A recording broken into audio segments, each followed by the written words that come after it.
Good morning, and thank you for creating time for us this particular morning. It is Wednesday, and every week we usually take time to talk about matters, health and lifestyle as we seek to help you become a better you. And this particular Wednesday, we are talking about obstetric fistula. I usually have a very big problem pronouncing that, but yeah, we're talking about fistula today, and we want to just highlight a few issues about even the stigma that there is. And I know that it is very unfortunate that even at this particular century, we still have people who do not know about this condition, and we also have thousands others who have suffered fistula for several years without even knowing what is happening to them. That is why we're here, to talk about it and to break it down for you and to tell you that it is treatable and you don't have to suffer in silence. And to help me have this very important conversation, I have with me in studio, sitting just right next to me, is Sharon Korir. Sharon, thank you for creating time for us. Sharon is the founder of Save a Woman Fistula Foundation. But before that happened, it's actually another story that she's here to tell us a bit more about. Thank you, Sharon, for creating time for us. Thank you. All right, and then we have Dr. Weston Kihisa. He's a fistula expert. He's a gynecologist and knows a lot about how this is actually a problem that you shouldn't suffer for, years, something that can be corrected. I had an opportunity, Daktari, to be with you in theatre some other time as you were conducting a fistula corrective surgery, and that was quite an experience. It's good to have you and to meet you again. Thank you. Yeah. So that is what we want to talk about. And I just want to kickstart this conversation by, just getting to know a little bit about Sharon Korir. Sharon is a survivor, I would say, and an advocate right now of fistula. And I just want to know a little bit about you, Sharon, and your story and your experience. Just take us through who Sharon is. Let's start there. Okay, Safin, thank you so much for this opportunity. I have two children. So I'm a mother of two sons, Safin, and I had fistula with the second child. That was in 2017.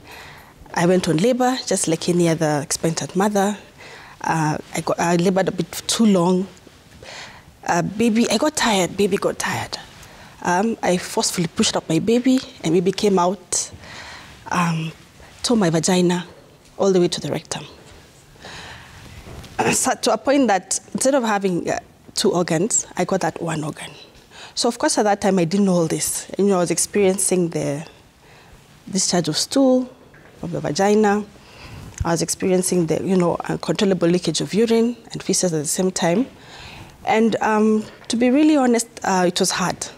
Safin, it was a very, very hard experience. It was one of those experiences that you wouldn't wish for anybody, because it makes you aloof. You don't want to mingle with people. You don't want relatives to come and see the baby at home, because the baby was young. Because of course, the smell, the foul smell that you have, and of course, the sudden change of the system. Yeah. So I would say for a fact that being a fourth-degree tear survivor, fistula is one of those conditions that are really dehumanizing, and they really affect your self-esteem. It's devastating. Yeah. I know you tell this story as if it's something that happened in just one day and ended in one day, but it's much bigger than that, Sharon. You went through a lot. Yeah.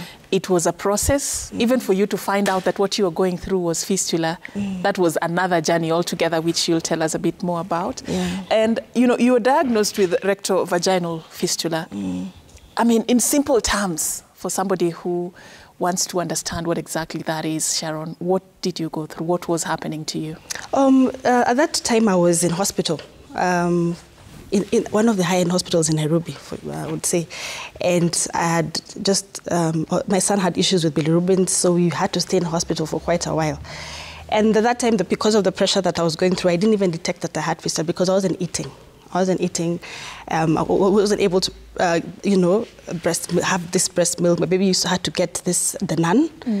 And the up and about, in hospital, in the nursery, to a point now we had to consider, should the baby go through blood exchange and all that at the time.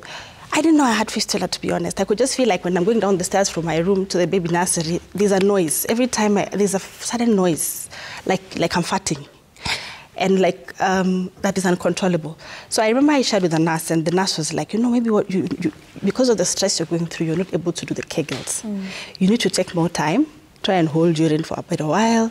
When you're relaxing, just hold your muscles, your vaginal muscles more to ease that noise, which was still consistent. When we were discharged from hospital about 6 weeks later, is when I got home, I realized, now baby's fine.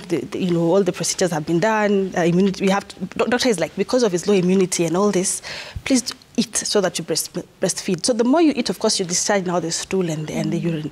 And believe me, it was shocking, because at the time, even when you're using a sanitary towel to hold the discharge, you see the stool coming out exactly where the vagina is at. And they're blocking, and you're wondering, what? So all this time, you don't know what's happening. I don't know what's happening. It's getting you by surprise, and you're actually just asking yourself, what Yes, I actually thought at some point I've gone crazy, like psycho. Is it that I've gone through postnatal depression? Is it that, what is the problem? Is it, it's impossible. How do you get to discharge stool from the vagina? Hardly, never. I've never had anybody going through this. Never gotten to see anything like this on TV and all that. So for me, Safin, at that time, it was stressful. It was I was going through depression. I'm a very bubbly person by nature, but I completely withdrew. I became quiet. I didn't even speak to my parents about it. My dad and my sisters, I didn't mention it. I didn't tell them that this is what I'm going through. So Safin, it was a process. I remember calling my sister-in-law, who is a nurse in Kenyatta, and I said, this is what I'm going through. I'm discharging stool and uncontrollable urine. And she told me, I think, Sharon, you have a fistula. So I'm thinking, what? Whatever that is. She's like, what you do, check on Citizen TV. Normally the advertisements they're doing a camp in Kenyatta. So I was very keen on that for a couple of days. And I remember checking it out, and I went to Kenyatta. There, women were many queuing, elderly. And we'll talk about that in a bit, and how that journey to you healing and recovery, happened. But let's go back to, where it all began. Dr. Today we are talking about obstetric fistula, which is, from my understanding, childbirth related. I want you to explain to us the relationship between childbirth and obstetric fistula, and what may have, take us back, what may have happened to Sharon and the women who suffer this during childbirth. What usually happens to cause it? Yeah, okay. Very interesting story, Sharon. But many women, or almost all women, go through labor. Yeah. All around the world, not only here in Kenya. And majority of them will go through a smooth delivery. And the baby, it means that when she starts contracting, whether she's in hospital or at home, that the baby descends and comes down through the birth canal smoothly and comes out. And thereafter, the mother is disconnected from her baby, and the process of breastfeeding comes on, and the mother starts again healing back to where she was before she got pregnant. That is on ordinary, normal circumstances. Yeah, that is what happens. Yes, exactly. Okay. Yeah, and now, not all the time does this happen. In a few circumstances, there's bound to be a disruption in the descent as the baby descends through the birth canal. And sometimes it may be because we call it, we can put it in 3 P's. We call it the passenger, who is the baby, the passage, which is the birth canal, and the power, which comes from the woman. The mother. The mother, yeah. And so certain times it's not possible because of incongruence. I mean, the baby can be very big compared to the birth canal. And the mother's force can be very strong. And the mother keeps on pushing, but the passage is small, and the baby is big and cannot therefore descend comfortably and come out. And they get trapped then. And when they get trapped, the soft tissues around the birth canal get injured. and the processes of the baby negotiating through the birth canal as they are coming out. And if that process is interfered with, also they get stuck. And when that happens and the mother's power is strong, then the passage gets injured. In a case like what could have happened to Sharon, is whereby the mother's force or power is strong enough, the baby may have been presented in an abnormal presentation, and therefore does not descend comfortably through the birth canal. And as they come out, then they injure the birth canal. In her case, the injury much more occurred. It affected the bladder, like she puts it, so that she had also challenges of controlling urine. But principally, it seems to have gone to the back side of the birth canal. Fourth degree, that's what she's saying. Exactly, fourth degree tear. Exactly. And then it causes a tear through into the rectum to create space, really, because the power is there. The passage is not as comfortable. And so the baby has to create space to come out. In the process, you get a big tear that tears the area between the vagina or the birth canal and the rectum. And once that has happened, you lose the control over your the way you pass your stool. And that way, then the stool takes an easier option, comes through the birth canal before it comes out. And even the flatus and the gas will also do the same. And because fecal matter is quite loaded with bacteria, as we know, because it's waste, it kind of causes a lot of burns and infection around that area. And the smell that comes out of it would then make women want to keep to themselves. To isolate themselves. And like we always say, the biggest challenge is not really the tear, it's really the consequences of that tear. So that you find the woman now gets socially withdrawn and they get mentally retarded. They are confused, really. And as if the medical personnel who is seeing her or whoever is seeing her cannot detect that such a thing has happened, then they go through a similar experience like what Sharon has just described. But how common is it? Because it seems like it's a very, very big problem. In terms of the cases that you have handled or the numbers you've interacted with, how common is this problem? Yeah, birth injuries are quite common. And not only in our setup, like I said earlier, but all over the world. Like you expect if a woman pushes her baby through the birth canal, over 85% of women experience some form of birth injury. Many of them go quiet because it depends on the severity. That sometimes you are reassured by the medical personnel present that, oh, this is part of the normal childbirth events, and you are going to heal, you'll be okay. Take some time, but you'll be okay. That's what you're told. Yeah, a few of them, yes, they heal comfortably as they recover from pregnancy and the childbirth.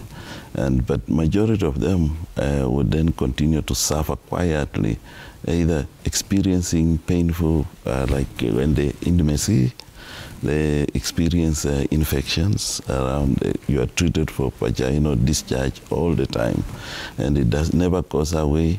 You always walk with a smell, and always there is a discharge at the anal region, and that keeps you very uncomfortable in your nature of job.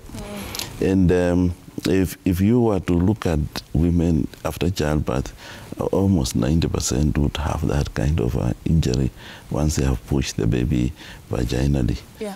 So Sharon, you know, when Daktari is explaining all this, you know, you relate in a way that probably some women would not, you know, having been in that space. So you are in the hospital and all this is happening to you. Describe for me your environment and what's going on. Because in your mind, you're asking yourself, what is this? What is happening around you? Even the people who are coming to see you and to, greet this baby that has just arrived. How is Sharon adapting to her environment and her new condition that she doesn't even know about? Yeah. To be honest, what Dr. Ari said is a lot of infections because we are designed as women to keep dry. So you can imagine when you're uncontrollably leaking the place is affected, the vagina is affected, and the areas around it, the organs around it. So the infections and the discharges and all that Dr. Ari is saying is true. And you're at a point where now you don't know what is wrong. You believe me, when I looked back at the time, I was wondering, is it that I've been bewitched, literally? I actually thought about it because witchcraft is in the Bible. I can't have gone through sciatica. Then again, my baby is going through levels of bilirubins and all these blood exchange issues. And then here again, I am going through fistula, which I didn't know it was fistula. At the time, I'm discharging stool and urine uncontrollably. So I was aloof. At the time, we had very few guests coming into the hospital. So at that time, it was quite strenuous for me because of the issue of the baby and myself. But when I got home, I was of course, you get irritated very easily when you're under depression. And you just tell people, I'll let you know when you can come and see the baby. You please hold. I'll tell you when you can come. So it was, my friends thought there's something off because naturally I would want everybody to come over and see the baby. And I'm so all over bubbly and I want everybody to come give me company. So there's a change of you keep aloof subconsciously without even knowing that you're going aloof. You just realize that you're shutting down. And when you realize that, especially when now the baby is fine, I've gone through surgery and I'm back, and I'm struggling to fit in back to society. Like, no, I don't want to do it. And naturally, I want to do this. I'm always willing to volunteer to do things in the workspace, with family. I'm always, I'm very bold to do stuff. All of a sudden, I'm withdrawn. So you realize that that self-esteem is being affected without even you also knowing that. And are the people around you understanding what's going on? Yeah, people are, at the time, I was more like restrained at home because of the small baby, feeding, breastfeeding. And culturally, we are told to stay in the bedroom as you heal and all that. True. So I wasn't really exposed much to the outside, Yeah, so for me, maybe it was just my children and my house help who noted this as something off because, of course, of the foul smell, the stuffiness, the wet beddings, and the like, But Dr. Ari, how come a patient who is in a condition such as what Sharon was going through then is allowed to go home? How come is it that it is not detectable immediately, or what is it?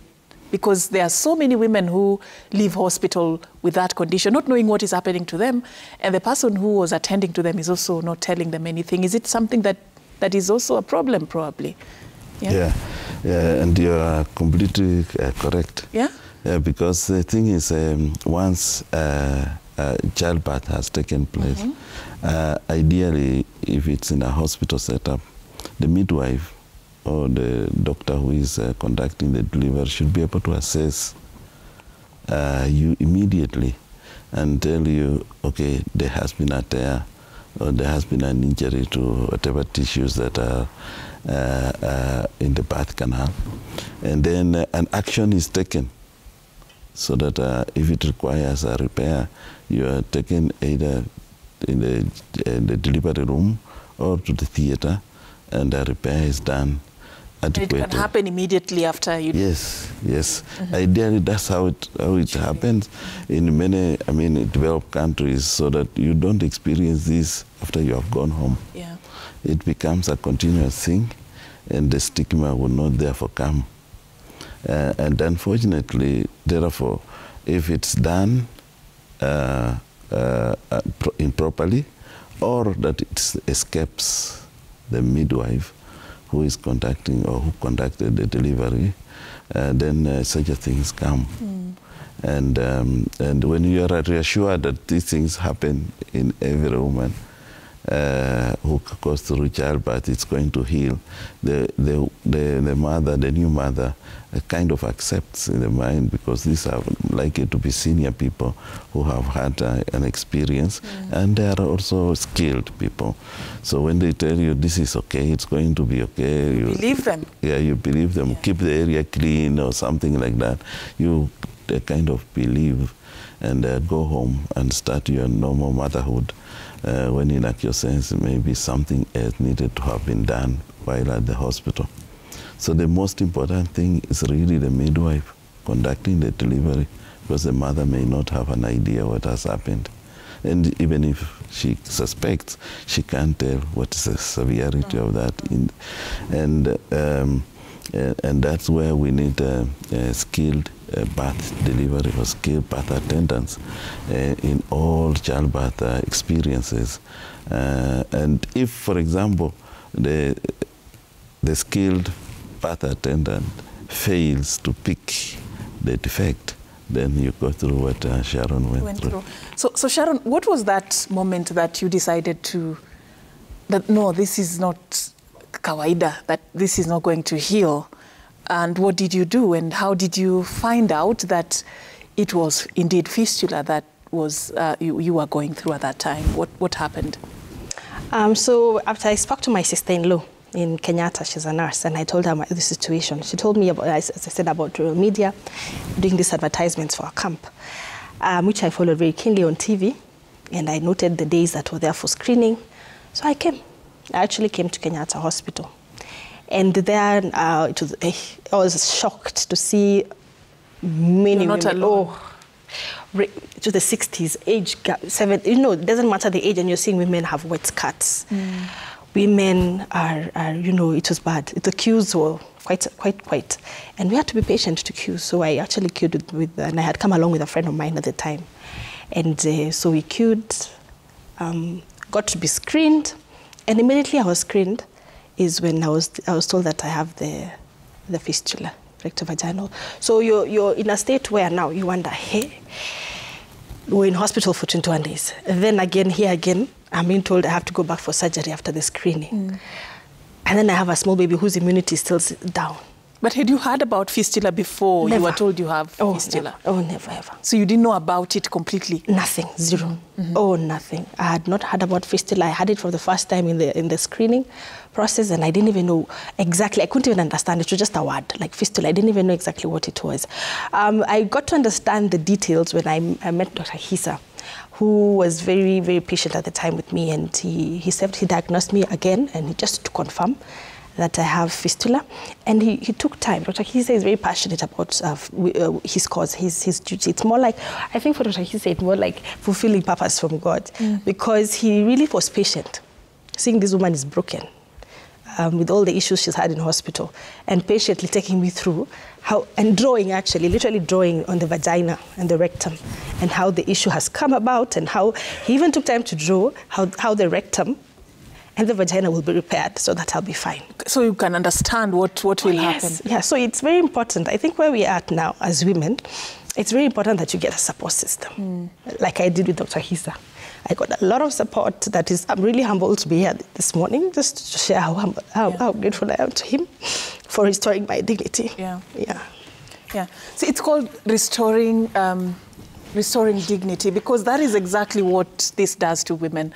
When hygiene for a woman is key. And if you're in a position where you cannot be able to control, yourself, and you cannot be able to keep yourself clean as a woman, then that goes away. You tend to isolate and stay. I want to understand, Sharon, from you before I go to Daktari, how your life changed as a woman going through this. How did it change? Suffering at the time, I was in fear, fear of whether I'll ever be fine again. Will I ever get to a point where my vagina is clean, is dry? At a point where, will I ever get to a point where I can mingle with people without the full smell? So you're in a state of uncertainty, of fear of the unknown. Then you get to a point now you wonder whether you're ever going to satisfy your husband sexually. Yeah, because again, will never be repair that will help me get back to be the way I am before this whole phase. So it was hard. It was a very hard moment. And as I said, a team that works along with you is very important. Yeah. You need to have a great support system right from family. So I think the more we normalize the conversations for fistula, we make it easier to even be able to speak about it with our spaces and get support even from home, from family. And then, of course, there's always an aspect of, you cannot speak about vagina, you cannot speak about such because it's culturally, it's wrong. Yeah. But we need to come to a space where the reality is women have fistula. The reality is women don't know who to tell that they have the condition and they need support. They really need support in that season. So for me, I got the support from him. He sent his staff and his staff at Family Healthcare in Hurlingham. So he really supported me in the season and they talked to me about it. And even after the surgery, they took me through the process of cleaning. So that because our vaginas are very sensitive, the same way we use our vaginas to still urinate, to still, the feces still have to come out from the rectum. It has to work. And at the same time, you have to heal the stitches around it, the muscles. So Dr. Hisa took me through how to clean, and it's very sensitive. If you don't clean well, you get infections again. So you go back again to square one of taking time to heal. Yeah. Then, of course, his team told me, you have to abstain from sexual intimacy for about 6 months until you fully recover, so that you don't have to get into the same issue again. Yeah. Dr. Hisa, I mean, for you, this is something you've done for long. You specialize in issues such as this. When you interact with these women, and she was talking about a camp, and I know this is something that is done annually, you see women who are as old as 70, 60, somebody tells you they've gone through fistula for 12 years, 10 years, some 25. 50. 15 years. 50 years? Even 70. 70 years? Yes. It's actually getting worse. Okay. So what do you get, what sense do you get about how the populace understands fistula and the gaps that are there, even in terms of knowledge? From an expert point of view, where are we at in terms of understanding this problem we are discussing this morning? Yeah, we have come a long way. When we started this operations in 1999, and at the Kenyatta National Hospital, hardly anybody understood what fistula is, even amongst ourselves. So that nobody would know when you talked about fistula, what really do you mean? And so we had, as our first approach, was to create awareness, to teach people and the public what fistula is. So we had to embark on a very aggressive approach in creating awareness to the public and to even ourselves that fistula exists, and fistula, you don't have to suffer. You can actually get help immediately when it does happen. And the second approach was now to, when we created fistula, the number of women that turned up, including men, also came who had urine leakage. It also affects men? Yes. Yeah. And so men came, and I remember in the first camp, we had men who came and said, we also have this problem. Then we told them, sorry, here we are dealing with women, but for you, there's some other specialists that deal with you, the urologists. So we refer them appropriately to the urology department. And so we had to mop up women as they turned up once you have created fistula. And this has been our biggest challenge, really, to mop up all those women who are living with fistula and who are developing fistula in the process of giving childbirth. But more important, it was awareness. And you see from the story, when a woman is socially withdrawn, or loses dignity for that matter, she loses her life, she's withdrawn, and no information can reach that woman. So even if we came to the TV like now today where we are, very few people then in the rural parts of Kenya would get that information. And I remember we had to even go to the parliamentarians, and then we only had the parliamentarians, and so we had to keep that information so that when they go back to their constituencies, they can pass a message. We involve them. Women organizations, maendeleo ya wanawake, and that guy, so that we're able to again push this information into the people and the women specifically. Does it concern you or surprise you, the number of women who turn up when they finally get to hear this information? Yes, it does surprise me, and it keeps on telling me that, look, you have not accomplished the job yet, and so you must work even harder. It's no time to relent, because recently we went to Migori early this year, Migori, and we found women who had been leaking urine for a long, long time, indeed. Yeah, so I want you to make something clear out there. You know, there are women who, till date, or even just let's say the general society, feels like fistula is something that is sort of like a death sentence, and you like doomed, you isolated, you set aside. In fact, you even sometimes do it yourself because you feel this is it. This is my new life now. This is my new normal. Is fistula treatable? Is it something that can be dealt with? Yeah, one example is Sharon here. And the thing is, if you get it early, before damage happens, it's a correctable situation, and nobody should actually be stigmatized for having fistula. Now, if you delay and you get those infections, and the damage gets worse, and then sometimes we do reconstructive surgery to repair the fistula. We may succeed in closing the fistula, but we may never make you continent. And what I mean, may give you back control of the urine, for example. And in such a cases, then we're thinking of another something to make you we now look at things to make you comfortable with the situation that you have. For example, divert the urine or divert the stool, so that at least you are comfortable. If you, for example, you have a diversion of the urine, we utilizing other areas that can control the urine so it doesn't just leak out unnecessarily, or the stool for that matter, so that the stool does not just come out unnecessarily. And this is the extreme of the injury that could have happened, and also coupled with the time, the duration taken for you. So it's today we can say for sure that fistula is preventable. Number one, it's preventable. Preventable. And it's treatable. And it's also treatable if it has occurred. The biggest challenge is now has been in terms of prevention. Because if a woman wants to deliver, for example, a child in the hospital, and you are told, let's say, for example, your mother-in-law or your husband, then they were delivered in the village, in the house, or the mother just pushed, and all was fine. Why would you then justify to go to hospital? You just do it at home, that's what Yes, just do it at home like anybody, naturally.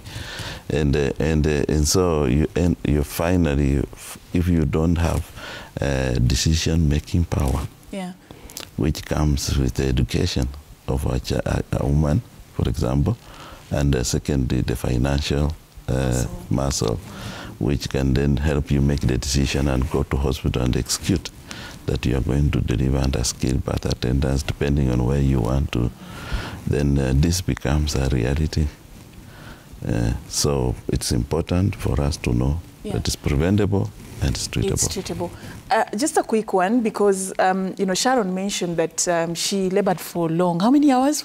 Can you remember, or it's way back? It's I remember the time that I had labored for quite a while. Daughter came, induced me further.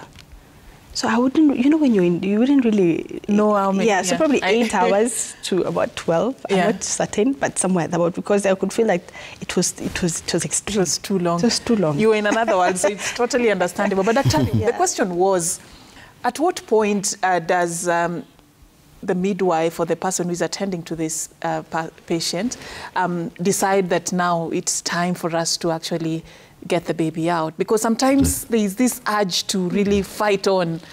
It takes long, but you still, either the mother or it's the midwife who tells you, just let's wait it out. And sometimes it takes longer than it should. I mean, explain to us at what point maybe other options need to be considered. Yeah, that's very true. When you're under the care of a skilled birth attendant, she or he is supposed to monitor the progress of labor. Yeah. At the time when progress of labor is curtailed, there's no progress, or she notices or he notices that there's no progress in the labor. What that means is that okay, maybe the mother does not have enough power, we talked about, or that there's power, yeah, and the baby probably is too big and it's not descending. So there's a diagnosis of obstructed labor.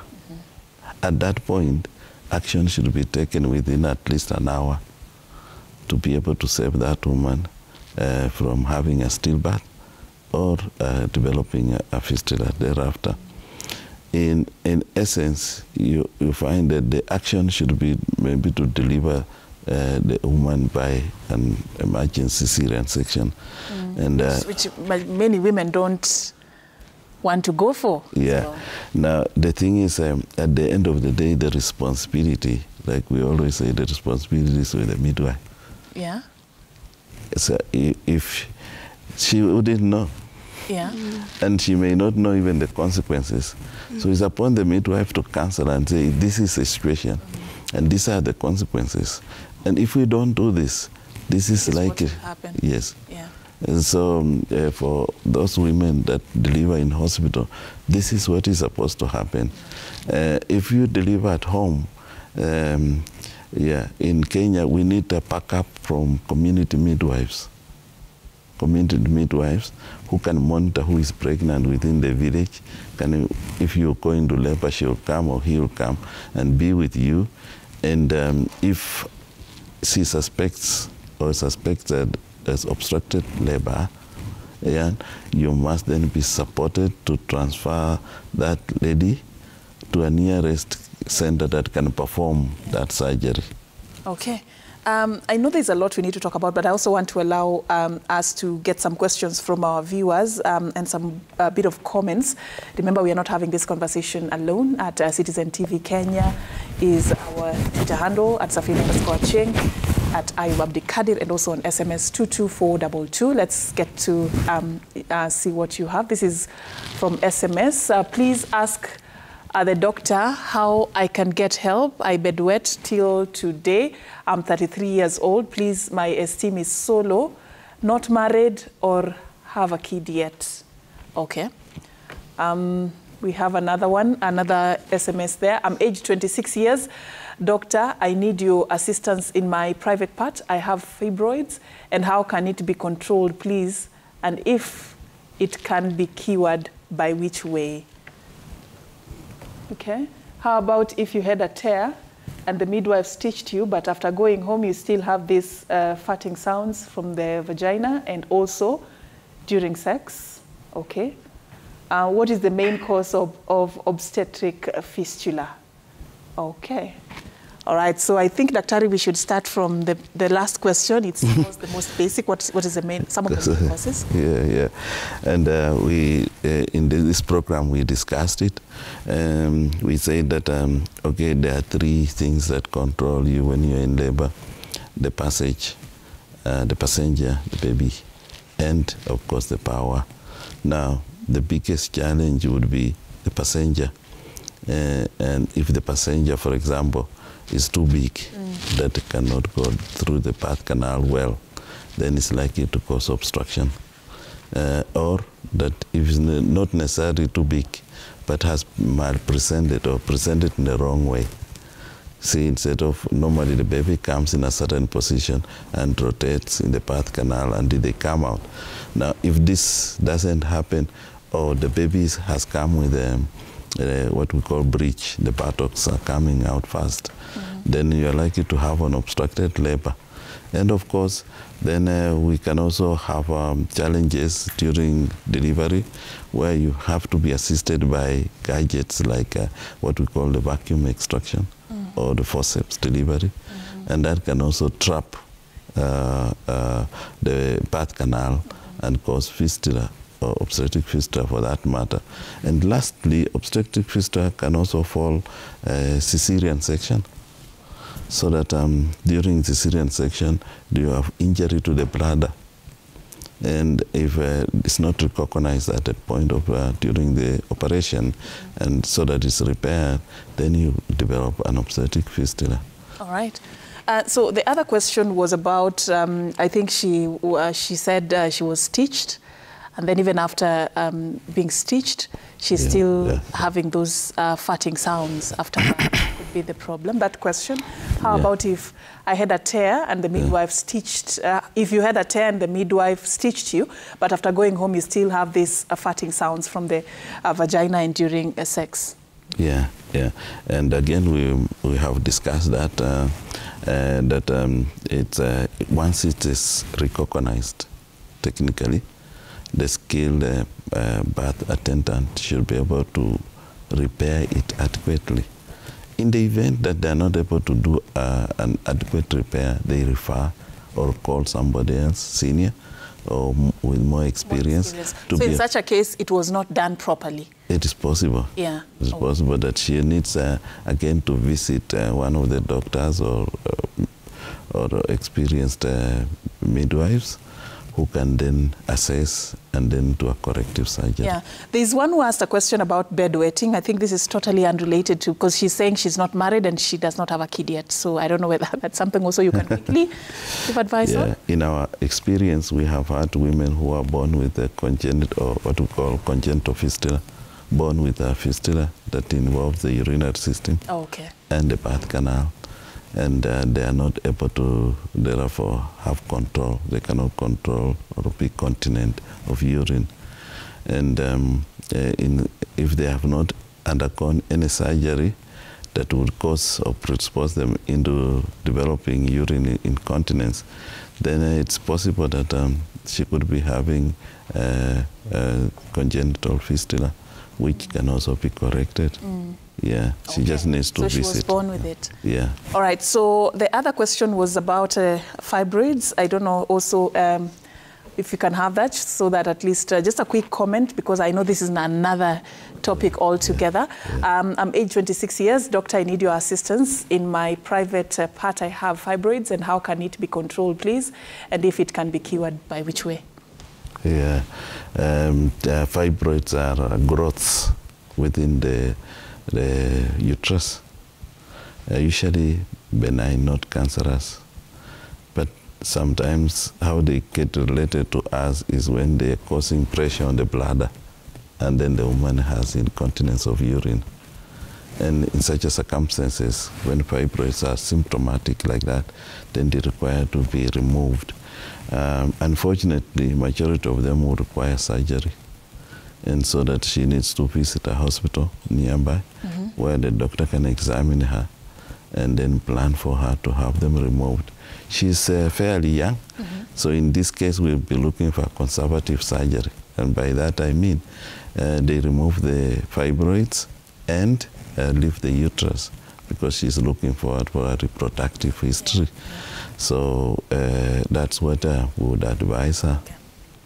But the good news is there's something can be done. Yes. Yeah, you can go for surgery, and you can get that handled.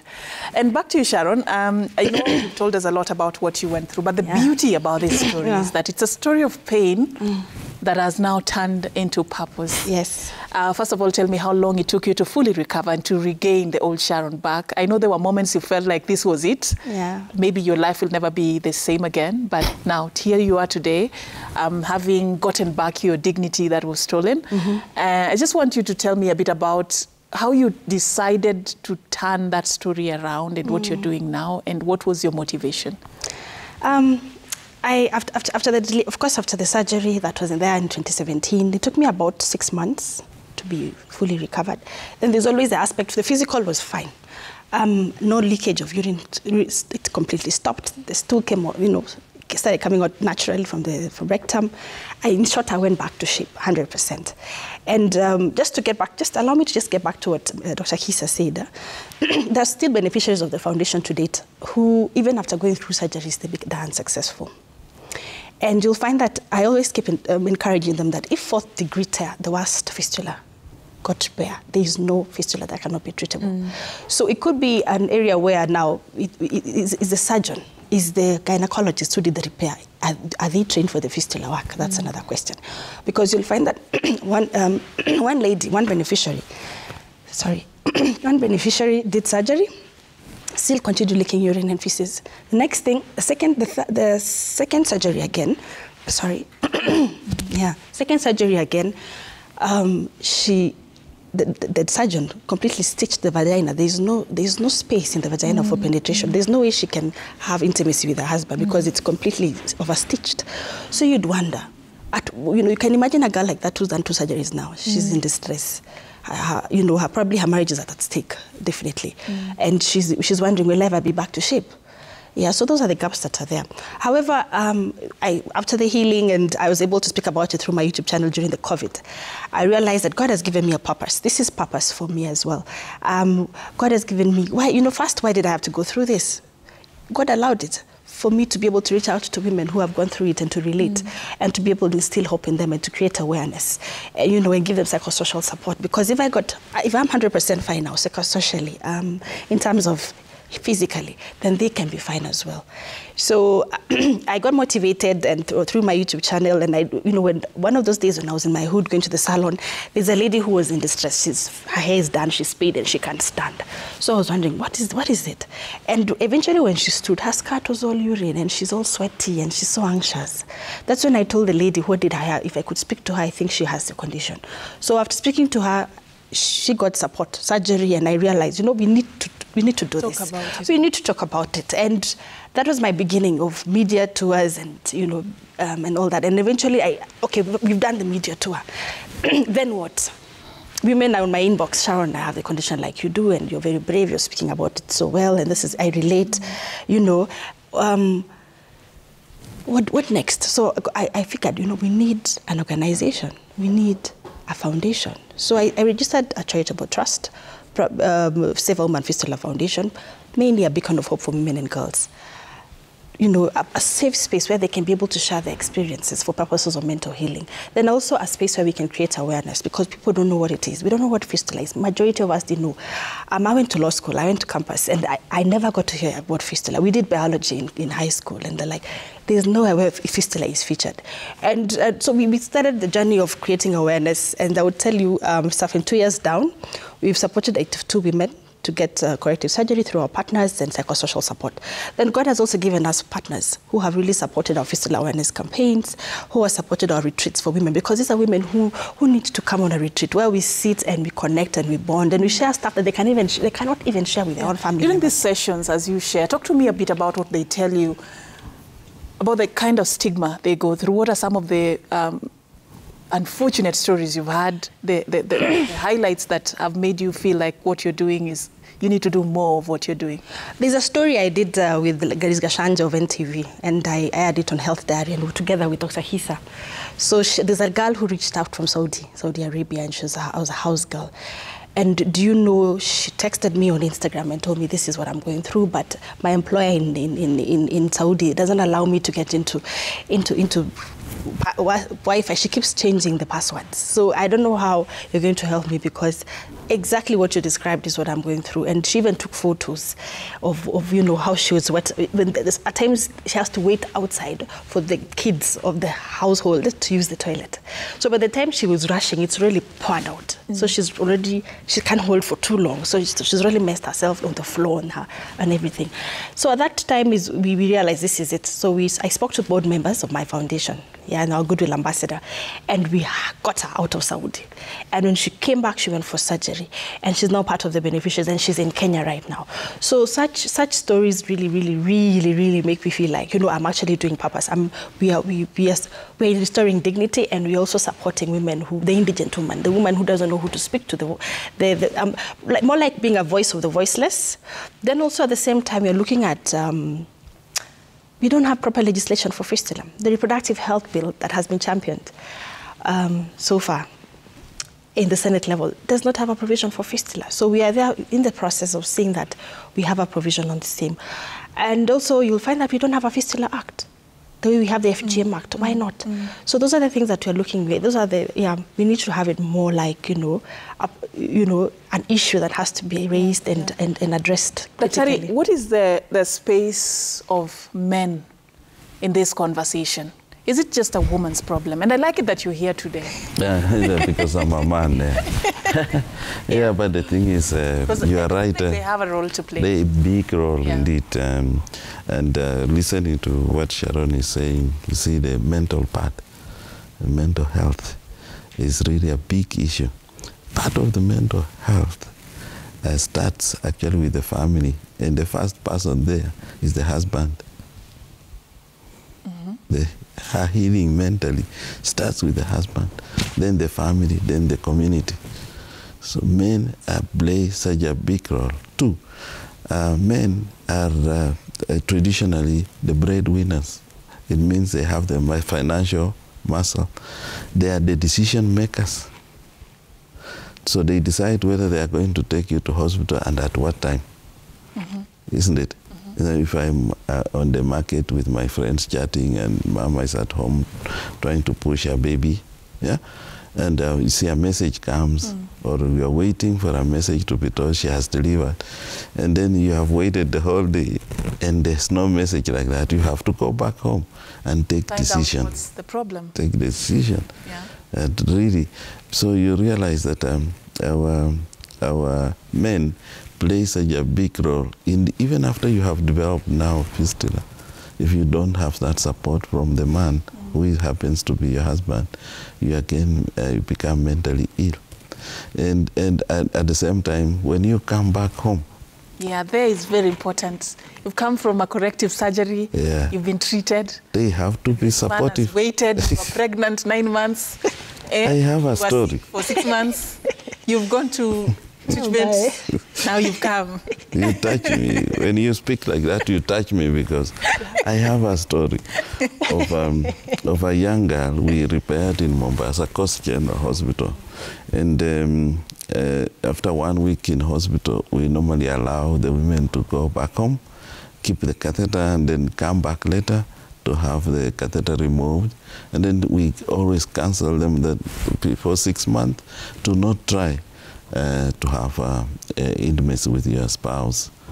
And this young girl innocently went back home, and when she reached, the husband wanted to see what had been done, because he's looking for cuts or wounds, but he couldn't see any physically. So he asked the woman, the wife, to see, and he peered to see what had been done, but he couldn't see anything, because the lesion on the injury is inside. So you can't see it visibly outside. And she said, "Oh, you have healed. You healed a long time ago. You don't even see a scar." And of course, then they wanted to have intimacy. And the woman did not have a decision to say no to her husband. And I remember that lady accepting to be intimate with the spouse, and damaged the whole repair. And she went back to square one, back to zero. You go back to square one. So do you counsel the partner? Do you involve them in this journey? I still want to tell you another story. Somewhere in northwestern Kenya, in Turkana. First of all, did you repair? So you have to, you have no choice, because now she comes again, and she has the whole thing torn. So you have to take her again and do the repair. Now she had to wait, because we were not there forever. We go there for a short period, maximum 2 weeks, and then come back. So she has to wait for the next camp when we come. And then the story in northwestern Kenya, in Turkana, we told that gentleman he was there with the wife, and we had done the repair with the wife, and we had discharged her. And we told her, we were telling them or counseling them that they shouldn't meet intimately until 6 months are over. And this pocket man looked at me. Are you even serious? Yeah, he was quiet throughout the talk. And then we asked him whether he had any question, and he told us that, Doctor, I've listened to you. I want to thank you for what you have done for my wife, but the instructions you have given us are not practical. 6 months is... it's not possible for me to stay with my wife for 6 months in the same house, maybe in the same bed, without being intimate. Yeah. So we had to come up quickly, and we thank God, because God was able to give us a solution quickly. And we said, in this case, then we are going to ask your wife to go back to her mother for 6 months. And then after that, if she has healed, she will come back to you. And he accepted. He said, so yes. He said, that's the most... His problem was, you know, like, please, the temptation.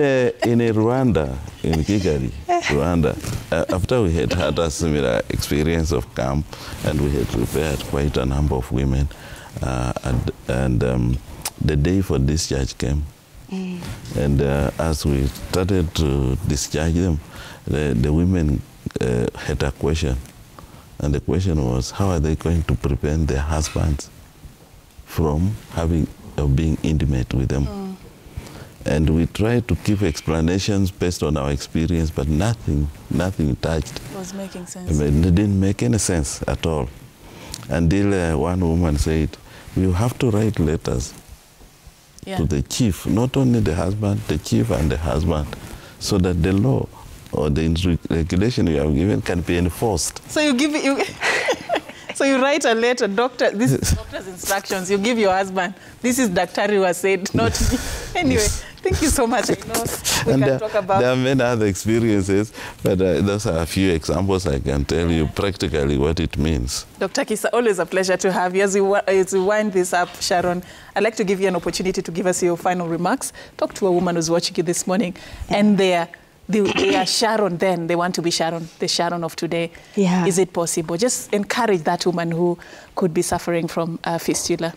Yeah, so anybody who's suffering from fistula, who has signs of fistula. It could be your friend, it could be you. There's hope. Yeah, so don't suffer in silence. Please reach out. There's always support. We have hospitals in this country that even offer free. Yeah, yes. Few surgeries, isn't it? Yes. Across 24/7 across the year, and let's kindly normalize the conditions. Let's keep conversations. Let's keep the conversations going in our social media.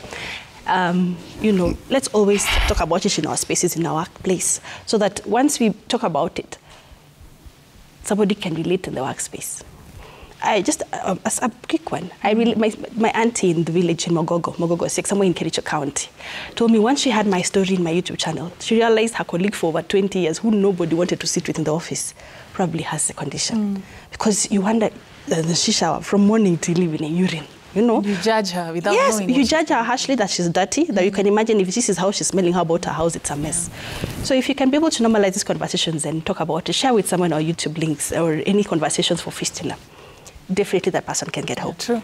You never know who you're helping. Dr. Yes. Very quickly. Yeah, I want to repeat or strengthen what I said, that fistula is preventable and fistula is treatable. So for those women who may fall pregnant, do not shy away from looking for skilled delivery. Now the government brought in the Linda Mama programs and other programs that are involved that help women who are pregnant to deliver in under skilled birth attendants. Please utilize the hospitals to be able to prevent fistula.